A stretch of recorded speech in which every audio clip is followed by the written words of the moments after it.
कार्रवाई करें। अच्छा, गाड़ी पहले भी मुलाकात की गिरफ्तार किया शक्ल के मुकाम पे आपको ले गए थे, उधर छोड़ दिया गया था। आज आपको लगता है कि मुलाकात यकीनी बनाई जाएगी? आपने पिछली मरतबा भी रात तक इंतजार किया था, क्या ये तरीकेकार जो इस वक्त हो रहे हैं ये कोई भी आईनी और कानूनी तरीके पे उतरते हैं पूरे?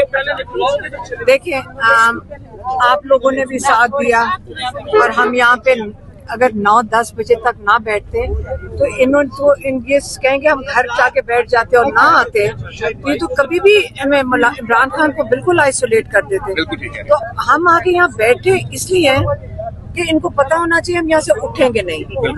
अगर हम ये नहीं करेंगे तो ये तो मजाक इन्होंने बना दिया है कि मुलाकात ना करने दें। तो उनको ये भी पता है कि आज जब हम तय करके आएंगे, और हमने इनको ये नहीं कहा था, हमने उन्हें कहा था हमें गिरफ्तार कर लो, मेरे ऊपर वो क्या वारंट गिरफ्तारी है 302 के, और हम चाहते हैं कि गिरफ्तार करो।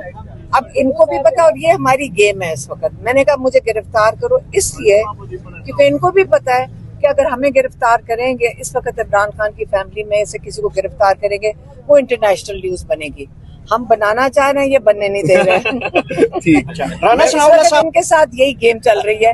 हम कह रहे हैं कि मैं तो कह रही हूँ कि मैं कोई आप बेल नहीं लेनी है, आप हमें गिरफ्तार करो। अगर हमारा भाई अंदर बैठ सकता है हम भी बैठने को तैयार हैं, और हमें गिरफ्तार, हम चाहते हैं कि गिरफ्तार करें। पिछली मरतबा भी कारकुनों को गिरफ्तार किया गया, उन पे तशद्दुद भी हुआ, और आज भी कारकुन हम देख रहे हैं आपके सामने चल रहे हैं, आपके साथ नहीं छोड़े वो। क्या लगता है ये चीजें? हमने जो बच्चे थे उनको कहा था आप यहाँ ना आया करो, हाँ वो मानता ही कोई नहीं है। हम तो अकेले आके बैठना चाहते हैं। हमें पता है कि हमें शायद ना छेड़ें कि खवातीन है और तमाशा बनेगा, लेकिन जो बच्चे जिससे छोटी उम्र के बच्चे होते हैं उनके साथ ये तशद्दुद करते हैं, उसकी हमें बड़ी तकलीफ होती है। पिछली दफा भी इन्होंने, जब हम वहाँ पे नाके पे थे, मेरी बहन और हमने कहा हम नहीं उठेंगे, तो इन्होंने वो बच्चों को वैन में बंद कर दिया, पुलिस की वैन में, और इन्होंने कहा कि अगर आप नहीं उठेंगे हम इनको नहीं छोड़ेंगे। वो जो बच्चे अंदर बैठे तो उन्होंने कहा हमारी फिक्र न करें, हम इधर ही ठीक है। तो उन्होंने साथ दिया क्योंकि हमारा दिल खराब हो रहा था, लेकिन उन्होंने कहा नहीं जी हमें बंद रखें, आप ना फिक्र करें। और वो फिर आए पहुंचे हुए आज, और मैं उनका मैं बताऊंगी नहीं कौन से वाले हैं। ठीक है।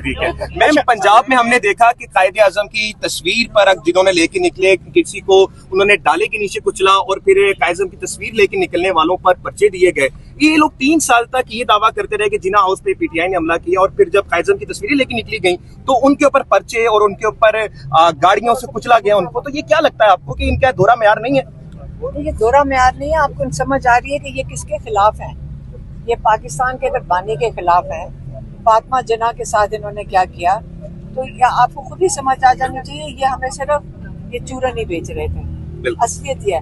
और अब हमने भी फैसला यही किया कि हमारे से भी गलती है कि हमने कायदे आज़म की तस्वीरें कोर्ट में लगा देते हैं, असेंबली में लगा देते हैं, लेकिन हमने उनकी कदर और इज्जत हमने किसी ने भी नहीं की है। अब कायदे आज़म और इल्लामा इकबाल की हम भी शर्मिंदगी में कह रहे हैं कि अब एहसास हुआ कि ये आहिस्ता आहिस्ता इनकी शक्लें और इनका वजूद ही गायब करना चाहते हैं। अब हमने भी फैसला किया स्टिकर लगाएंगे गाड़ियों पे, हम हाथ में लेकर अब फिरेंगे कायदे आज़म और इल्लामा इकबाल की तस्वीर। ये जो इन्होंने पाकिस्तान बनाए, आज जिन्ना हाउस को रो रहे हैं, कायदे आज़म को लिए रोएं। कायदे आज़म के साथ जो ये कर रहे हैं उनके साथ रोएं। फलस्तीन का झंडा उठाओ, उसके खिलाफ हैं। आपको ये भी पता जेल में जा सकते हो। एक खातून है जिनको इन्होंने कायदे आज़म की तस्वीर उठाने में जेल में डाला, वो कौन है? बुजुर्ग खातून की। वो कौन है? वो पतरस बुखारी की पोती हैं। अब पतरस बुखारी कौन थे? एक बहुत बड़े मुसन्नफ थे, राइटर थे। उन्होंने पाकिस्तान बनने के वक्त उनके मजमून हमने बचपन में सारी जिंदगी पढ़े हैं। और उनके भाई कौन थे? ज़ैड बुखारी। तो उन्होंने आपका रेडियो पाकिस्तान सेटअप किया, पाकिस्तान बनाने में इन लोगों ने किरदार अदा किया। आप उन्हीं के बच्चों को, उन्हीं के नस्लों को आप उनको भी खत्म करना चाहते हैं। खुद तो बाहर चले जाना है, खुद तो इन्होंने चले जाना है पाकिस्तान और इनको खत्म कर जाना है। लेकिन हमने सब अहद करे, मैं आपके जो वीलॉग है इसके जरिए पैगाम देना चाहती हूँ कि हमने भी फैसला किया है, हम जब बाहर निकलेंगे कायदे आज़म की तस्वीर साथ रखेंगे, इल्लामा इकबाल की तस्वीर साथ लेकर चलेंगे। नहीं किसी को भूलने देंगे कि हमारा बानी पाकिस्तान कौन था, कुर्बानियों नजरिया से किसने बना दिया। था, किस कुर्बानियों से एक ने नजरिया दिया अल्लामा इकबाल ने, उन्होंने कौम को शऊर दिया, मुसलमानों को, और कायदे आजम ने उस पर मेहनत की, अपनी जिंदगी दे दी, और हम उनकी कदर नहीं कर रहे। और अब हमारी सबकी जिम्मेदारी है इस मुल्क को बचाना। इस मुल्क को बचाना। बहुत शुक्रिया। कौन बचाएगा पाकिस्तान?